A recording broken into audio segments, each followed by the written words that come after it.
Hello दोस्तों। आज हम पढ़ने जा रहे हैं डाइजेस्टिव सिस्टम, पाचन क्रिया। तो इसमें हम देखेंगे कि हमारे शरीर में किस तरीके से भोजन का पाचन होता है, किस तरीके से भोजन का डाइजेशन होता है। तो इसमें हम सबसे पहले जानेंगे कि डाइजेस्टिव सिस्टम होती क्या है डाइजेस्टिव सिस्टम। तो देखिए यहाँ आप लोग ध्यान दीजिए, ह्यूमंस में जो मनुष्य में पाए जाने वाला वह बॉडी सिस्टम, याद रखिएगा, ह्यूमंस में पाए जाने वाले वह बॉडी सिस्टम जो एनर्जी प्रोड्यूसिंग सब्सटेंस एंड, ठीक है, बॉडी बिल्डर सब्सटेंस को फूड के रूप में रिसीव करने, ठीक है, डाइजेशन के लिए, अब्जॉर्प्शन के लिए, एजुमिलेशन के लिए आवश्यक होता है, उसे हम डाइजेस्टिव सिस्टम ऑफ ह्यूमंस कहते हैं। फिर से एक बार याद रखिए, ह्यूमंस में पाए जाने वाले वह बॉडी सिस्टम जो energy producing substance and body builder, ठीक है, सब्सटेंस को फूड के रूप में रिसीव करने, डाइजेशन के लिए, एब्जॉर्प्शन के लिए, एजिमुलेशन के लिए आवश्यक होता है, उसे हम डाइजेस्टिव सिस्टम कहते हैं। ये देखिए, हमारे जो डाइजेस्टिव सिस्टम है वो दो पार्ट से बने होते हैं। सबसे पहला एलिमेंट्री केनाल, जिसको हम आहार नाल बोलते हैं, और दूसरा एसोसिएटेड ग्लैंड, जिसको पाचन ग्रंथियां बोलते हैं। अब इसमें हम देखेंगे डाइजेस्टिव सिस्टम। तो इसमें सबसे पहला कौन है? Alimentary canal. दूसरा कौन है? Associated gland. अब यहाँ आप ध्यान दीजिए, देखिए एलिमेंट्री केनाल में क्या क्या है। ये देखिए, बकल कैविटी, जिसको मुख गुहा बोलते हैं।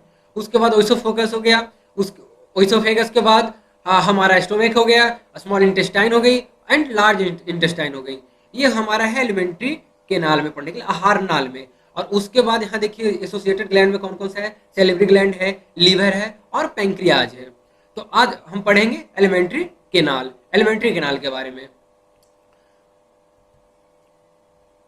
ये देखिए एलिमेंट्री केनाल, ठीक है। तो एलिमेंट्री केनाल के बारे में जानेंगे। तो एलिमेंट्री केनाल जो है एक लंबा ट्यूब स्ट्रक्चर है, ठीक है। एलिमेंट्री केनाल जो है एक लंबा ट्यूब स्ट्रक्चर है, जिसका लेंथ लगभग कितना होता है? 8 से 10 मीटर। आप याद रखिएगा, एलिमेंट्री केनाल का जो टोटल लेंथ जो होता है वो 8 से 10 मीटर तक होता है। और यह माउथ से प्रारंभ होकर एनस द्वारा शरीर में बाहर खुलता है। यह माउथ से प्रारंभ होकर, ठीक है, एनस द्वारा क्या है कि शरीर में ये बाहर खुलता है।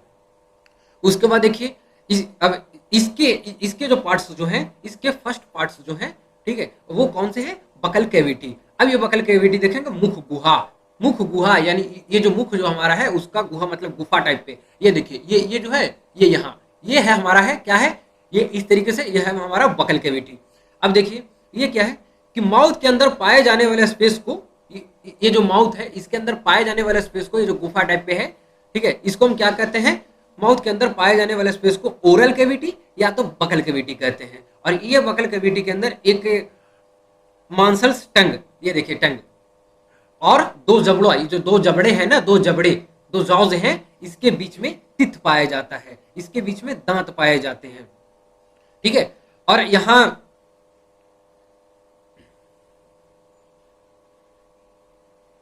ये देखिए, यहां टंग है, मतलब जीभ जो हमारा है। अब इसके बारे में हमको देखना है, ये क्या है? ये एक मसल्स का बना सेंसरी ऑर्गन होता है। जो जीभ जो हमारा है वो मसल्स का बना हुआ सेंसरी ऑर्गन है, जो बकल कैविटी के फ्लोर पर स्थित होता है। ये जो हमारा, ये देखिए, ये जो बकल कैविटी है, ठीक है, इसके फ्लोर पर स्थित होता है जो हमारा जीभ है, जो टंग है। ये देखिए, टंग का पिछला भाग बकल कैविटी के फ्लोर से एक मुलायम फोल्ड की तरह, ठीक है, वो बना, मतलब एक मुलायम फोल्ड की मदद से वो जुड़ा होता है, जिसे हम क्या बोलते हैं? जिसे फ्रेनेलम कहते हैं। ये देखिए, जो जीभ का जो आगे का जो पार्ट है, ठीक है, और ये देखिए, और ये जिसके पीछे का जो पार्ट है, ये क्या है कि ये बहुत ही मुलायम, मतलब फोल्ड से ये जुड़ा हुआ होता है, जिसको हम क्या कहते हैं? फ्रेनेलम कहते हैं। ये देखिए,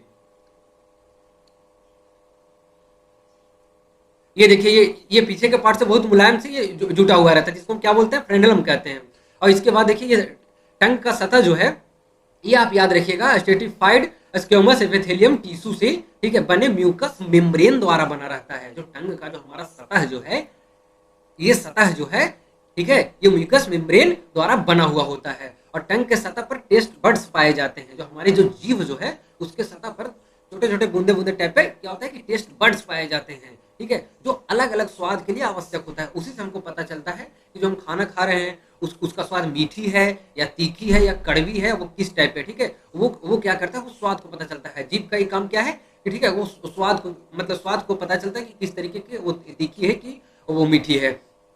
अब देखिए, ये टंग क्या है, ठीक है, यह फूड को चबाने में, ये फूड को चबाने में, जैसे कोई आप खाना खाएं, ठीक है, तो उसको तो दांतों के द्वारा डायरेक्ट चबा नहीं सकते, उसको जीभ से इधर उधर तो करेंगे ही, ठीक है। तो ये क्या है कि फूड को चबाने में और निगलने में मदद करता है, और ये दांतों को साफ सफाई में भी मदद करता है, और फूड और सलाइवा को ये मिलाने में ये मदद करता है। जैसे फूड जो हमारा है वो सलाइवा जो लार से जो मिल रही है, ठीक है, वो जो लार से जो मिल रहा है उसको मिलाने में भी जीभ जो है इधर उधर करके, ठीक है, उसको मदद करता है, और ये स्पीच के लिए, बोलने के लिए आवश्यक होता है। अगर जीभ नहीं रही तो वो तोतला हो जाएगा।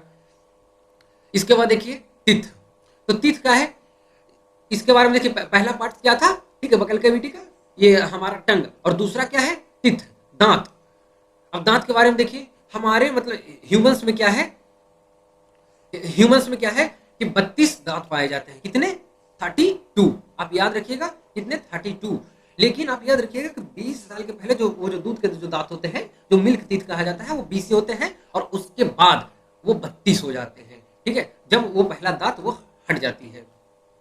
अब ये देखिए, ह्यूमंस में कितना है? 32 परमानेंट टीथ पाए जाते हैं, ठीक है, ठीक है। जो जबड़ों में पाए जाने वाले सॉकेट्स, जो हमारा जो जबड़ा है, ये जो जबड़ा जो है, इसमें पाए जाने वाले जो सॉकेट्स बना हुआ रहता है, ठीक है, उसी में स्थित होते हैं। ये जो जबड़ों में पाए जाने वाले जो सॉकेट्स बना हुआ है, इसी में हमारा दांत क्या है, उसी में हमारा दांत स्थित है, जिसको हम क्या बोलते हैं? थीकोडंट बोलते हैं। इसको क्या बोलते हैं? थीकोडंट बोलते हैं। और ये टीथ स्ट्रक्चर एंड फंक्शन के आधार पर 4 प्रकार के होते हैं। आप याद रखिएगा, ये जो हमारी दांत जो है वो स्ट्रक्चर एंड फंक्शन के आधार पे 4 प्रकार की होती है, जिसको हम हेट्रोडोंट कहते हैं। आपको ये पता होना चाहिए, ठीक है, कि जबड़ों में पाए जाने वाले एक सॉकेट्स में क्या क्या है, हमारा दांत उसमें सुरक्षित रहता है, स्थित रहता है, जिसको हम थीकोडोंट कहते हैं। और ये 4 प्रकार के होता है, जिसको हम हेट्रोडोंट कहते हैं। ये पूरे लाइफ में 2 बार निकलता है। आप याद रखिएगा, दांत जो है पूरे लाइफ में 2 बार निकलता है। पहले सेट को मिल्क टीथ कहते हैं, मिल्क टीथ कहती है, और जब मिल्क टीथ जब वो टूट जाता है, वो क्या होता है, मिल्क टीथ हमारा नष्ट हो जाता है, और जब वो नष्ट हो जाता है, उसके जगह पे दूसरा सेट निकलता है, जिसको हम परमानेंट टीथ कहते हैं। और वो परमानेंट टीथ हमेशा के लिए रहता है, और पहला जो मिल्क टीथ है वो नष्ट हो जाता है, नष्ट होने के बाद दूसरा टीथ निकलता है, जिसको परमानेंट टीथ कहते हैं। और वो जो परमानेंट टीथ कहते हैं, उसको जो निकलता है उसको हम बोलते हैं डैफोडेंट। आप याद रखिएगा, जो सॉकेट्स में स्थित है उसको हम हेट्रोडोंट कहेंगे, और वो 4 प्रकार के होते हैं स्ट्रक्चर और फंक्शन के आधार पर। ये जो जो सॉकेट्स में स्थित है उसको हम थीकोडोंट कहेंगे, और वो 4 प्रकार के हैं स्ट्रक्चर एंड फंक्शन के आधार पे, जिसको हम हेट्रोडोंट कहेंगे। और ये जो दांत जो है वो 2 बार निकलते हैं। जो पहला है जो मिल्क टीथ है वो नष्ट हो जाते हैं, फिर उसके बाद परमानेंट टीथ निकलता है, और इस तरीके के दांत को हम डैफोडेंट कहते हैं। उसके बाद देखिए, और इस दांत की संख्या जानने के लिए हमको एक चीज की आवश्यकता होती है, जो है डेंटल फॉर्मूला। अब ये डेंटल फॉर्मूला को हम देखेंगे। ये देखिए, जो डेंटल फॉर्मूला जो है, ये हमारा डेंटल फॉर्मूला जो है, ये क्या है कि ह्यूमंस में पाए जाने वाले, याद रखिएगा, ह्यूमंस में पाए जाने वाले दांतों की संख्या को डेंटल फॉर्मूला के द्वारा दर्शाया जाता है। जो हमारे शरीर में जितनी दांतें पाई जा रही हैं वो कितने हैं, उसकी संख्या के लिए हमको डेंटल फॉर्मूला की आवश्यकता होती है। अब ऐसे दांत गिनेंगे तो इस तरीके से दांत गिनने में आप परेशान हो जाएंगे। इसके लिए क्या है कि डेंटल फॉर्मूला की आवश्यकता होती है। तो ये देखिए, डेंटल फॉर्मूला हमारा क्या है, ठीक है, 2 1 2 3 आप याद रखिएगा। और ये वयस्क मनुष्य में, एडल्ट मनुष्य में, और ये बच्चे में, ये अलग अलग तरीके से दोनों फॉर्मूला बनेंगे। और वो कैसे बनेंगे ये आप देखिए। हमारा दांत 4 प्रकार के होता है, आप याद रखिएगा, हमारा दांत जो है वो 4 प्रकार का होता है। पहला कौन है? इंसीजर। दूसरा क्या है? केनाइन। तीसरा प्रीमोलर, और चौथा मोलर। ये 4 प्रकार के हमारे दांत हैं, ठीक है। इसमें आप देखिए, जो हमारा जो इंसीजर जो होते हैं वो कुतरने और काटने का काम करते हैं, जो 2 होते हैं, ठीक है। इंसीजर की संख्या कितनी है? 2। और वो क्या करते हैं? कुतरने और काटने का काम करते हैं। ये जो बीच में जो दांत है, ये साइड ये क्या है? इंसीजर है, और ये साइड भी इंसीजर होगा उसका, ठीक है। और उसके बाद क्या है कि केनाइन, ये क्या करते हैं? चीरने और फाड़ने का काम करते हैं। और उसके बाद प्रीमोलर्स जो है वो खींचने और तोड़ने का काम करते हैं, और मोलर्स जो है, ठीक है, वो पीसने और चबाने का काम करते हैं। ये खाना को एक क्या करता है कि खाना को कुतरता है और काटता है, दूसरा क्या करता है? चीरता फाड़ता है, और तीसरा क्या करता है? खींचता है, उसको तोड़ता है, और चौथा दांत क्या करता है? उसको पीसता है और चबा करके उसको मुलायम करता है। और जो ये एक बात आप ध्यान रखिएगा, जो तीसरी दांत जो है इसकी, जो तीसरा दांत जो है वो क्या है कि 20 साल के बाद डेवलप होता है, ठीक है। 2 दांत तो उसमें रहते हैं, जो मोलर्स वाले जो है, जो मोलर्स कितने हैं? मोलर्स कितने हैं? 3 हैं। इंसीजर कितने हैं? 2 हैं। केनाइन कितने हैं? 1 है। प्रीमोलर कितने हैं? 2 हैं, ठीक है। तो जो इसमें जो मोलर्स जो 3 दांत हुए, उसमें से जो दो दांत जो है, जो दो दांत जो 20 के पहले तक रहते हैं, लेकिन जो तीसरा दांत है वो 20 साल के बाद हमारा डेवलप होता है, जिसको हम विजडम टीथ कहते हैं, बुद्धि दांत, उसको बुद्धि वाले दांत बोला जाता है, ठीक है। तो उसको क्या है कि वो विजडम टीथ कहलाता है। अब इसके बाद देखिए ये मिल्क टीथ का फॉर्मूला हमारा कैसे बन रहा है। देखिए मिल्क टीथ क्या है कि वो 20 के अंदर वाली है, ठीक है। तो वो क्या है कि उसमें क्या है कि 2 इंसीजर होगा और 1 केनाइन होगा, और उसमें जो प्रीमोलर्स उसमें विकसित नहीं होंगे, और 2 उसमें क्या होगा कि मोलर्स होंगे, ठीक है। ये आप याद रखिएगा। तो ये कितना हो गया 5, ठीक है, 5 दांत हो गए, 2 और 1 3 और 2 5, लेकिन 5 है तो इस साइड 5 और इस साइड 5, यानी दोनों साइड कितना हो गया, दोनों साइड कितना हो गया 10, और नीचे भी कितना हो गया 10, 10 ऊपर और 10 नीचे, यानी कितना टोटल कितनी दांत हो गई, टोटल हो गए हमारे 20, टोटल हमारे कितने हो गए 20, आप याद रखिएगा। और वही एडल्ट में कितना है कि दो दो इसमें इंसीजर होंगे और 1 केनाइन होंगे और 2 प्री मोलर्स होंगे और 3 मोलर्स होंगे, ठीक है, क्योंकि ये 20 साल के बाद एक जो दांत है वो डेवलप हो जाती है मोलर्स वाली, और तब ये दांतों की संख्या कितनी हो जाएगी, ठीक है, 2 और 1 3 और 2 5 और 3 8, ठीक है 8, और ये है यहाँ, और यहाँ से इस साइड 8 और यहाँ से 8, ठीक है। तो टोटल कितना हो गया 16, 16 दांत ऊपर और 16 नीचे, टोटल काउंटिंग कितनी हो गई 32, 32। आप याद रखिएगा मिल्क टीथ हमारा 20 है और एडल्ट टीथ कितना है 32 है।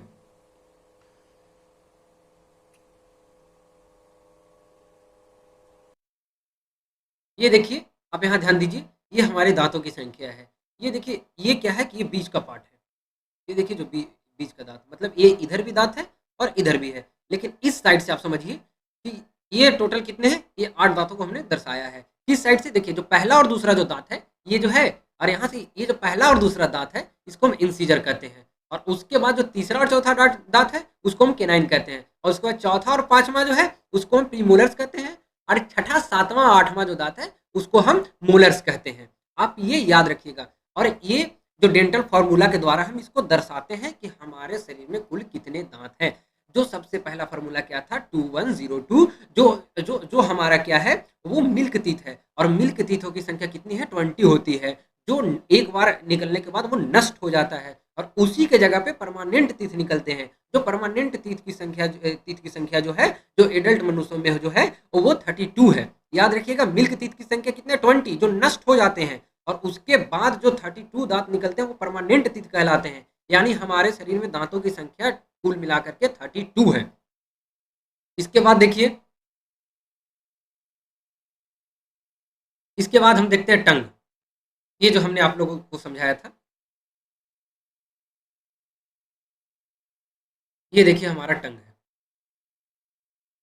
ये ये क्या है, हमारा टंग है, जीभ है। ये देखिए यहाँ पे क्या है, जीभ का क्या काम है कि ये मतलब कि जो कौन सी जो जो खाना खा रहे हैं वो खट्टा है या नमकीन है या मीठा है या कड़वा है उसको समझता है, उसको ये महसूस करता है। अब देखिए कि जैसे इस पार्ट है, ये जो जीभ जो है, ये जो इस पार्ट हो गया, यहाँ पे हमको खाना जब आएगी तो पता चलेगा कि खाना जो है वो मिट्ठी है, जो मीठा जो हम महसूस करते हैं वो इस पार्ट से करते हैं, और उसके बाद जो नमकीन जो है, नमकीन पार्ट ये हो गए, उसके बाद खट्टा जो हमको खट्टा महसूस हो रहा है, उसके बाद जो कड़वा महसूस हो रहा है। ये 4 तरीके से जो हम खाना खाते हैं वो जीभ को हमारा महसूस होता है कि खाना जो है वो कड़वा है या खट्टा है या नमकीन है या मीठा है।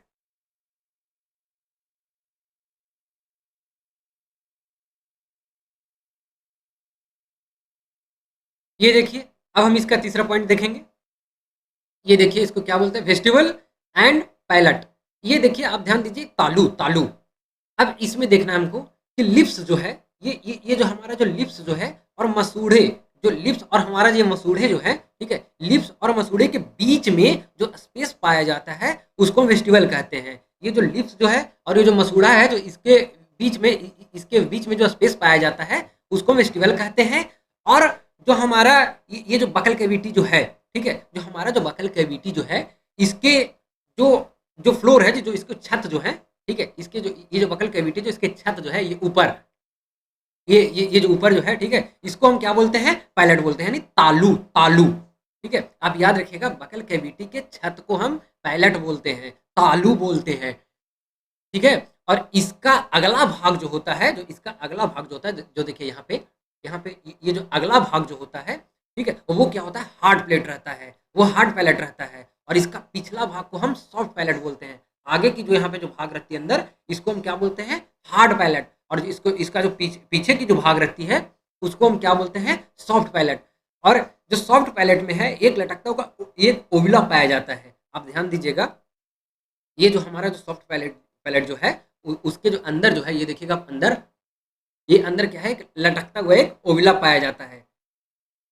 उसके बाद आप देखिए फेरेंक्स, ये आप ध्यान दीजिएगा, ये बकल कैविटी के पिछले भाग को हम फेरेंक्स कहते हैं। ये जो हमारा जो बकल कैविटी जो है, इसका जो ये यहाँ पे जो ये पिछला भाग जो है, ये बकल कैविटी के जो ये पिछला भाग जो है यहाँ पे, इसको हम बोलते हैं फेरेंक्स।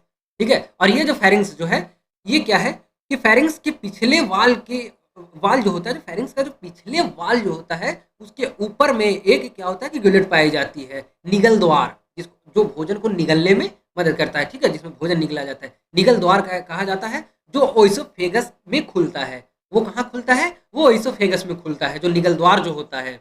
अब ध्यान दीजिएगा कि फेरेंक्स के पिछले वाल को हम क्या बोलते हैं, गिलेट बोलते हैं, निगल द्वार बोलते हैं, जो ओइसोफेगस में खुलता है। और नीचे की ओर क्या होता है, ये ग्लोटिस होता है, जो कंठ का जो द्वार होता है, जो ग्लोटिस होता है, वो हमारा ट्रैकिया में खुलता है। ये देखिए, ये जो हमारा क्या है, ये ट्रैकिया में खुलता है। कौन सा, ग्लोटिस जो है वो ट्रैकिया में खुलता है, और गिलेट जो है, निगल द्वार जो है, वो हमारा ओइसोफेगस में खुलता है।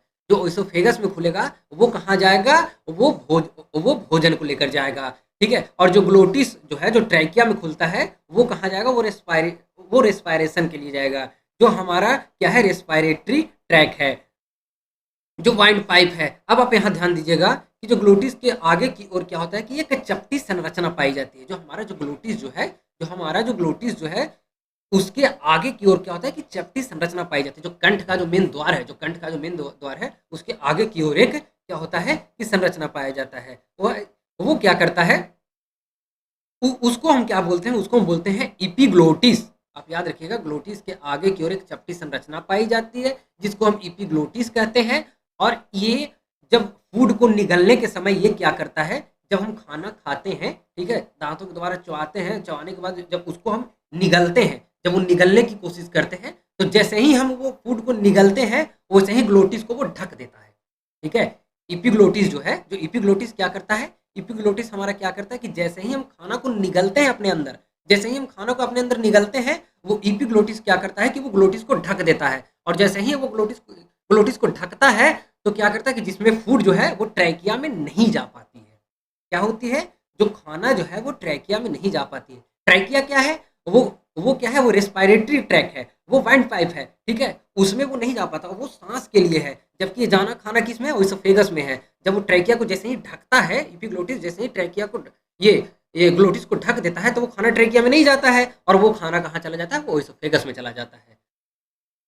धन्यवाद दोस्तों। अब इसके बाद हम अगला पार्ट पढ़ेंगे ओइसोफेगस के बारे में।